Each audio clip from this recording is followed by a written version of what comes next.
مرحبا، كيفكن؟ يسعد لي اوقاتكم يا رب من وين ما كنتوا عم تتابعوني. اليوم حضرنا تارت التفاح او فطيرة التفاح، ما بعرف ايش بتسموها يعني. انا بتوقع تارت، يعني تارت لانه بس هو التارت بيجي شوي عجينته بتهرش، يعني قاسي شوي.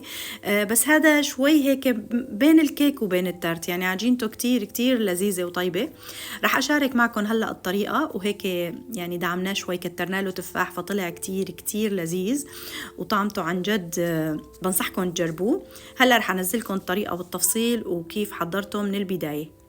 هون أول شي حطينا 4 تفاحات أو 5 تفاحات، يعني بشرناهم، وحطيت 4 معالق سكر، معالق أكل يعني، ومعلقة صغيرة قرفة، وحطيتهم على النار هيك لحتى ينطبخوا. وهلا بكملكم كفاية. هلا بخليه على النار هيك مثل ما انتم شايفين. بس تنشف المي رح أضيف عليه ظرف فانيليا ومعلقة زبدة تكون طعمتها طيبة، وهيك بتكون تقريبا خلصت خلطة التفاح هاي للوش، يعني وش. هلا هون رح احضر مثل عبارة عن تارت او كيك، او هي هو اللي بنحط تحت التفاح. حطيت 200 جرام زبدة و200 جرام سكر. هلا رح نخفقهم مع بعض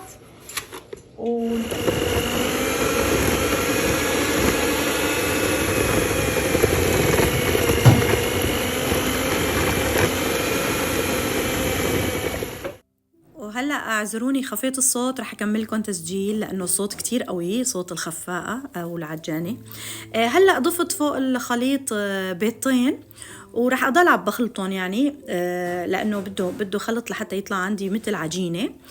وهلا كمان راح احط له ظرف فانيليا وظرف بيكنج باودر، وكمان راح اتركهم ينخلطوا تمام. وهلا راح ارجع لخلطة التفاح اللي كنت حاططها بسويها على النار. هلا نشفت ميتها، شايفين جانست تقريبا. هلا حطيت لها شقفة زبدة، يعني قطعة صغيرة حوالي معلقة زبدة، وحطيت لها ظرف الفانيليا. بدي اخلطهم هلا منيح مع بعض واتركها هيك بس غلوتين واطفي تحتها واتركها تبرد. وراح ارجع للعجين هلا اللي كنت عم بخلطه. راح اضيف عليه 350 جرام طحين، طبعا كله بالميزان يعني بدي ازينه. هلا بتركها هاي الخلاطة تضل تعجن يعني لحتى يصير عندي عجينة تتجانس كلها مع بعضها، بدها تطلع عجينة هيك شوي يعني عادية، عجينة طرية يعني. هلا بضيف عليها حوالي نص معلقة صغيرة قرفة، مشان هيك كمان تعطي نكهة بقلب العجينة. طعمة القرفة كتير طيبة. وهلا هيك صار عندي عجينة جاهزة. هلا رح امدها بقلب القالب. هلا انا حطيت ورق زبدة بأرضية القالب هيك، ودهنت الحراف شوي كمان زبدة مشان ما تلزق يعني. وهلا رح امد العجينة بأرض القالب، بعملها هيك سماكة وحدة يعني. بإيدي بمسدها، يعني ما بدها شي كتير سهلة. هلا بعد ما مديت العجينة هيك بالقالب، هلا رح احط فوقها حشوة التفاح، امدها كمان هيك فوقها.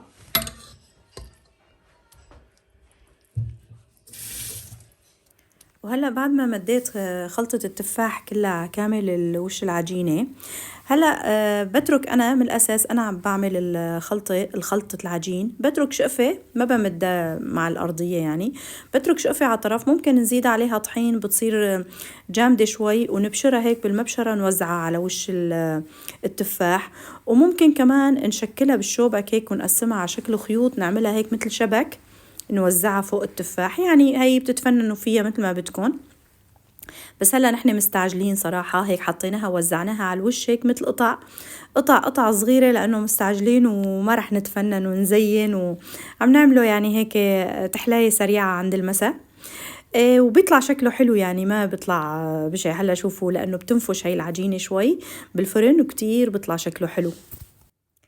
هلا هيك خلصناها تقطيع، صارت جاهزة. شايفين وزعنا العجينة على الوش هيك بشكل عشوائي لا على التعيين. هلا بقى نخبزها بالفرن.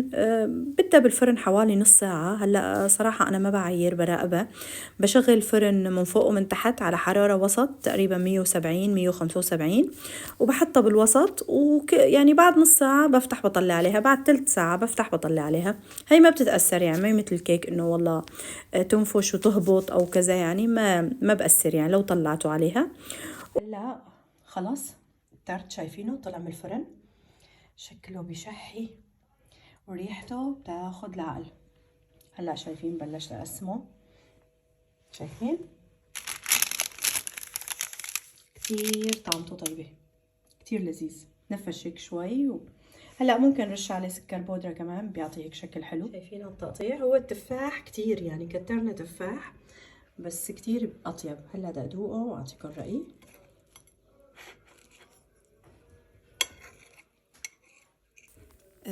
طعمة عن جد كتير كتير لذيذة. جربوه رح يعجبكم كتير. العجينة كتير طرية. طول بالفرن حوالي نص ساعة و5 دقايق، يعني ما أكل كتير، بس طبعا لازم تطلعوا عليه لأنه كل مين فرنه شكل. يعني في أفران بتكون حامية زيادة، حرارتها بتكون كتير قوية ففورا ممكن يحترق، وفي أفران بتكون وسط عادية. مثل ما تكون شايفين كترنا له تفاح طلع أطيب طبعا، ومثل ما تكون شايفين الشكل شلون طلع كتير حلو، يعني ما طلع هيك سيء، يعني طلع هيك مثل الحجار، يعني هيك شكل الأحجار هيك محطوطين مرصوفين من فوق التفاح. طلع شكله لذيذ والطعمة خرافية، عن جد بنصحكم تجربوه. ورح تدعوا لي كتير لأنه طعمته كتير طيبة. أنا قلت لكم عاملته من زمان، بس كنت أعمله بغير طريقة، كانت تطلع شوي العجينة يعني شوي هيك إلى هرتة وأقسى شوي، هي هيك طرية شوي وبنفس الوقت عم تهرش، كتير طيبة ولذيذة.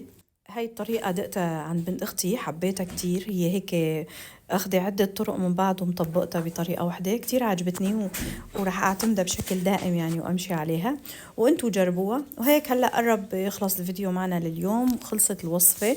وإذا أول مرة بتشوفوا قناتي أو بتشوفوا فيديوهاتي يا ريت تعملوا اشتراك بالقناة، ولا تنسوا تفعلوا زر الجرس مشان تشوفوا كل الفيديوهات الجديدة اللي بنزلها أول بأول. وإذا حبيتوا الفيديو بتمنى تدعموني بلايك واكتبوا لي رأيكم بالكومنت تحت الفيديو، وإذا كان عندكم طريقة تانية كمان أنتوا بتعملوا فيها كمان اكتبوا لي تحت الفيديو. وشكرا كتير لمتابعتكم وأهلا وسهلا فيكم، نورتوني جميع، وشكرا كتير لأنه تحملتوني لآخر الفيديو، لأنه صايرة الفيديوهات عم تكون طويلة شوي وفيها حكي زيادة، معلش تحملونا شوي، بتعرفوا نظام اليوتيوب هيك لازم يعني. لذلك أنا مشمت منه ما بحكي ببداية الفيديو، بأجل الحكي كله للأخير، وإيش في ملاحظات بحكيها بالأخير مشان في ناس ما بتتحمل إنه تتابع الفيديو يعني هيك وتشوفه للأخير، بدها الطريقة يعني، فبنزلكم طريقة فورا، وإيش في عندي ملاحظات وحكي بحكيها بالأخير مشان يعني بقى اللي بيتحملوا وبيكملوا الفيديو معي للأخير، عن جد شكرا كتير إلهم، ونورتوني مرة تانية وأهلا وسهلا فيكم، وشكرا كتير لمتابعتكم، وانتظرونا في فيديوهات تانية جديدة ووصفات إن شاء الله جديدة ومرتبة وطيبة، وأهلا وسهلا فيكم وباي باي.